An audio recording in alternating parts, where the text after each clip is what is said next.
So imagine you're at your desk, reading a Sherlock Holmes novel. You realize you're addicted to Conan Doyle's writing style. So much so that you decide to write some fan fiction online about Sherlock Holmes in your own adventure. You try to write as best you can to copy Doyle's style in your writing and hope for the best. You finish up and post your work online. Suddenly your fan fiction gets insanely popular. So much so that people just straight up say your Sherlock Holmes story is part of the Holmes canon, and only something so good like the story you wrote could have been written by Doyle himself.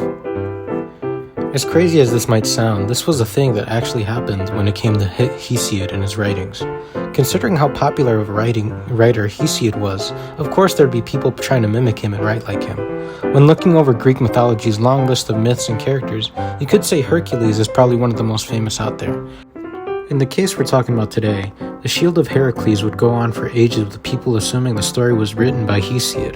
It wasn't until years later when researchers found that it was never actually written by anyone notable at all. To this day, nobody knows who it is or how much he wrote, which is just a good reflection on what we really know about classic Greek literature in general. So much lost and so much we don't understand. However, even if it was written anonymously, there's still a reason as to why it was popularized and implemented into the Hercules canon. Looking over it now, it's actually a pretty interesting story on its own.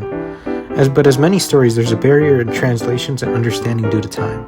So in this short video, I'm going to be going through the story itself, summarizing it in the words of the average Zoomer.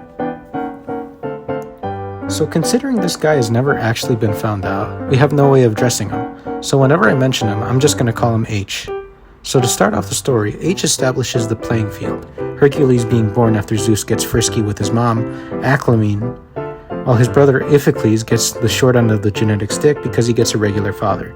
So just to reiterate, Hercules gets god genes in him because Zeus gets really bored, and his brother gets nothing because he has a normal deadbeat father.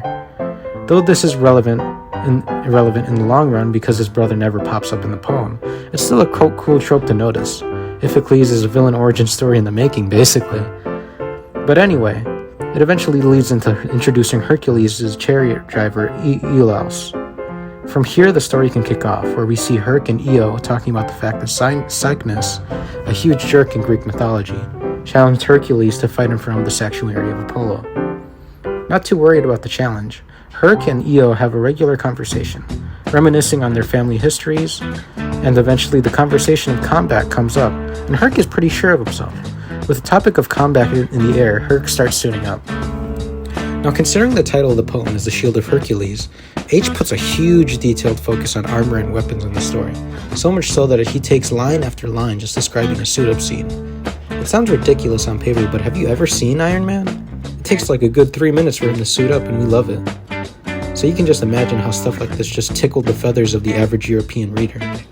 Soon enough, in true Captain America Harry Potter wand-like fashion, Herc picks up the famed shield, in a description that takes up a majority of the poem. The shield is described to be unbreakable, has the coolest design the god of forgery, Hephaestus, can make. Though the description of the shield is extremely long and convoluted in a sense, it helped a lot when people made replicas for it for the sake of historical value. Like this one right here, made by Ludwig Schwanthaler in the 1800s. It's almost one-to-one on the description in the poem. It just goes to show that in-depth description works for something. But anyway, once H is done describing the shield and the armor he has on, Herc and Io get to the place the fight is going on at. Before Herc can fully prepare, Athena pops out and warns both Io and Herc that Ares is going to be backing up Cycnus. Hey, so when you eventually kick Cycnus' ass, be sure to keep your guard up. Ares is a total sore loser, and he'll kill you as soon as you win. So don't pick up Cycnus' armor right away. Go stab Ares in the thigh first. That's his weak point. Once Athena tells Herc to stab legs if it ever comes to it, Herc gets fully ready for battle and for Cycnus to arrive. Once they're both ready, H describes the intense battle through his words. Both Io and Ares watching from the chariots they came on. Eventually Herc gets the upper hand, stabs his spear into Cycnus' throat, and wipes him off the map.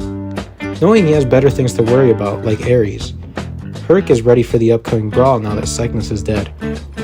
To which Ares charges at Herc, but with Athena in Herc's corner, Ares gets his spear knocked away. Seeing this opportunity, Herc stabs Ares in the leg, to which he is then carried off to Mount Olympus in a grand retreat. Now that Herc is done with all the threats, he finally takes Cycnus' armor and rides with Io into the sunset, to which the poem finally concludes. So now that we've gone through the general summary of the poem itself, the question is, why was it so popular in the 6th and 5th centuries? Well, besides the fact that H wrote really similarly to one of the time period's most famous writers, Hesiod, along with a couple lines from the Iliad, the story was short and reflective trope-wise on what made so many stories popular. It used characters like Hercules that were already fan favorites, appealed to the architectural and artistic appeal in the aspect of armor, and it had a clear story to follow and cheer for. It really makes you think about how a lot of these tropes and such have evolved in some ways but stayed the same in others. Nowadays you can see a fan-made film of a popular character due to the fact that they're so popular. Even if people aren't as excited about architecture in film, you still see derivatives of that same enjoyment in movies like Fast and Furious, where car enthusiasts thrive and enjoy themselves the most. Ultimately, people like exciting stories of battle and adventure. It's why the fight between Herc and Cygnus was so intriguing in similarity of how to get excited over something like Spider-Man fighting the Green Goblin. If a short fan-made film was made about Spider-Man with a textbook story such as the one Hercules follows, the film would be successful for a short period of time, but forgotten nonetheless. Very similar to the popularity of the Shield, a fast-burning star forgotten at time due to its genericism, though its intelligence like this just makes you appreciate how culture and media have changed over generations. So next time you watch a superhero movie of any sort of action film, think about how it would have translated into 6th century Europe.